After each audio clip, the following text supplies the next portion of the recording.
नाम का एक छोटा सा गांव था। इस गांव के ज्यादातर लोग पशुपालन का व्यवसाय किया करते थे, इसलिए इस गांव में गायों और भैंसों की संख्या बहुत ज्यादा थी। इन गाय भैंसों से उत्पन्न होने वाले दूध को दूसरे गांव के व्यापारी खरीद कर ले जाया करते थे। सारे गांव वाले खुश थे। अचानक एक सुबह शाबू अपने गौशाला में पहुंचा तो उसकी एक भैंस गायब थी। मेरी भैंस कहाँ गई? कोई मेरी भैंस चुरा ले गया। आसपास के कई लोग उसके पास आए। हमें भैंस को गांव में ढूंढना चाहिए। शायद रात में रस्सी खुली रह गई हो और भैंस यहाँ वहाँ चली गई हो। हाँ, चलो ढूंढते हैं। गांव वाले मिलकर शाबू की भैंस को ढूंढने लगे। पूरा गांव छान मारा, पर शाबू की भैंस कहीं नहीं थी। गांव वालों ने शाबू को सहानुभूति दी और फिर अपने अपने घर चले गए। उस रात किसी दूसरे ग्वाले की भैंस चोरी हो गई और अगले दिन वो भी जोर जोर से रोने लगा। मेरी भैंस भी चोरी हो गई। हे भगवान, इस भैंस चोर का सर्वनाश हो। इसके शरीर में कीड़े पड़े। वो मेरी प्यारी सी बिजुरिया को ले गया। अब भैंसों की चोरी से गांव वाले चिंतित हो गए। उन्हें समझ नहीं आ रहा था कि वो क्या करे। अचानक ये भैंसें कैसे चोरी हो रही हैं? लगता है कोई रात के अंधेरे का फायदा उठाकर भैंसों की चोरी कर रहा है। हमें गांव के बाहर रखवाली देनी चाहिए। हाँ, यही सही रहेगा। हर रात हम में से 2 लोग गांव की रखवाली करेंगे। हाँ, ठीक है। रात में गांव वाले रखवाली कर रहे थे, पर फिर भी एक गौशाला से एक भैंस गायब हो गई। गांव में चिंता का माहौल बना हुआ था और सब यही सोच रहे थे कि आखिर भैंस कौन चोरी कर रहा है, वो भी इतनी पहरेदारी के बावजूद। गोपी के पास 6 भैंसें थी और वो अपनी भैंसों से बहुत प्यार करता था। उसे डर लगने लगा था कि कहीं उसकी भैंसें भी चोरी ना हो जाए। हे भगवान, गांव में भैंसें चोरी हो रही हैं। ये तो बहुत बड़ा अनर्थ है। मैं तुम में से किसी को भी खोना नहीं चाहता था। आज से रात भर मैं यहीं बैठूंगा। वो रात भर अपने भैंसों के पास ही बैठा रहता। भैंसों की चोरी सुनकर मुझे नींद ही नहीं आ रही। अच्छा है, अगर वो चोर आया तो मैं उसे लाठी से पीटकर उसका कूरमा बना डालूंगा। गोपी ऐसा सोच ही रहा था कि अचानक एक बवंडर आया और एक पिशाच उसकी एक भैंस पर बैठ गया और पल भर में उसकी भैंस गायब हो गई। कहाँ गई मेरी भैंस? हे भगवान, वो पिशाच मेरी भैंस को भी चुरा ले गया। मतलब भैंसों का चोर कोई इंसान नहीं है, बल्कि पिशाच है। मुझे कुछ तो करना होगा। मुझे अपनी बाकी भैंसों को भी बचाना है। हाँ, वो बूढ़ा तांत्रिक मेरी मदद कर सकता है। मुझे उसके पास जाना चाहिए। सुबह होते ही उसके पास जाऊंगा मैं। और सुबह होते ही गोपी निकल पड़ा। जंगल के रास्ते वो तांत्रिक की गुफा में पहुंचा। बाबा, मेरी भैंसों को बचा लो। उस पिशाच से मेरी भैंसों को बचा लो।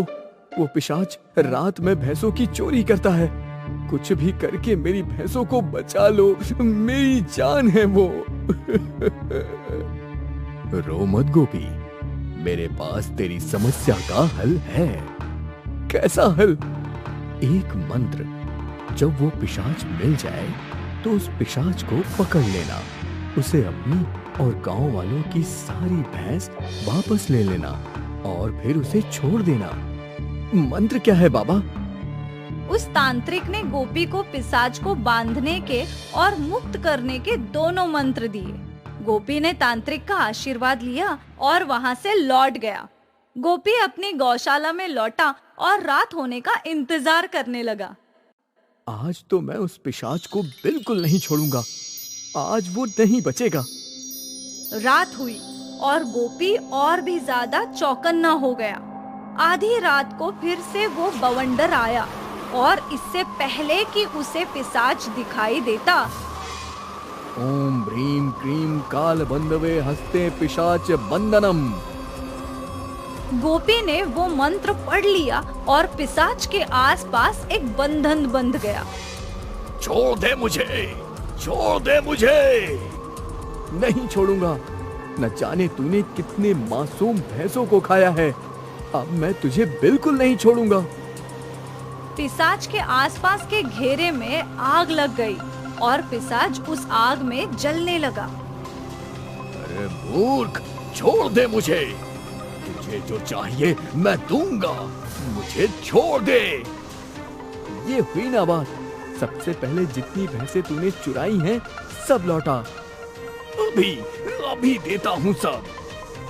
और पिशाच ने जादू से सारी भैंसें लौटा दी। गोपी की भैंस भी लौट गई। अब तो छोड़ दे मुझे, जल्दी छोड़, मैं भस्म हो जाऊंगा। इतनी जल्दी भी क्या है? तुझे क्या चाहिए? सोना, चांदी, हीरे, जो चाहिए वो बोल, मैं दूंगा, तुझे सब कुछ दूंगा।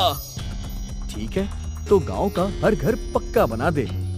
ले, सारे घर पक्के हो गए। अब नदी से गांव तक एक नहर बना दे। पिशाच के पलक झपकते ही नदी से गांव तक की नहर तैयार हो गई। ये भी हो गया। अब तो छोड़ दे मुझे, छोड़ दे। नहीं नहीं, इतनी आसानी से नहीं। अरे मूर्ख, तू चाहे तो मैं तुझे ढेर सारा सोना दे सकता हूँ। छोड़ दे मुझे जल्दी। ठीक है, तो तू मुझे सोना दे और उसके साथ एक वचन दे कि तू इस गांव में फिर कभी नहीं लौटेगा। पिशाच ने जादू से गोपी को ढेर सारा सोना दे दिया। मैं वचन देता हूँ कि मैं आज के बाद इस गांव में कभी नहीं लौटूंगा और ना ही यहाँ की भैंसों पर नजर डालूंगा। ठीक है, अपना वचन हमेशा निभाना, वरना मैं हर व्यक्ति को मंत्र सिखा दूंगा। नहीं नहीं, इसकी जरूरत नहीं पड़ेगी। अब मुझे छोड़ दो, कृपया करके मुझे छोड़ दो। ठीक है। ओम ह्रीं क्रीं काल भैरवे हस्ते पिशाच मुक्तम। गोपी के मंत्र पढ़ते ही वो जादुई घेरा गायब हो गया। पिशाच बंधन से मुक्त हो गया। शुक्रिया, अलविदा। और बवंडर की तेजी से पिशाच गायब हो गया। गोपी रातों रात अमीर हो गया।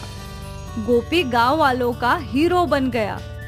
सब उसकी जय जयकार करने लगे। धन्यवाद गोपी भैया, आपकी वजह से हमारी भैंस लौट आई। धन्यवाद गोपी। गोपी भैया की जय। गोपी आज बहुत खुश था। उसने ना सिर्फ अपनी भैंसों को बचाया बल्कि गांव की सारी भैंसें वापस ले आई और फिर कभी श्रीरामपुर में भैंसों की चोरी नहीं हुई।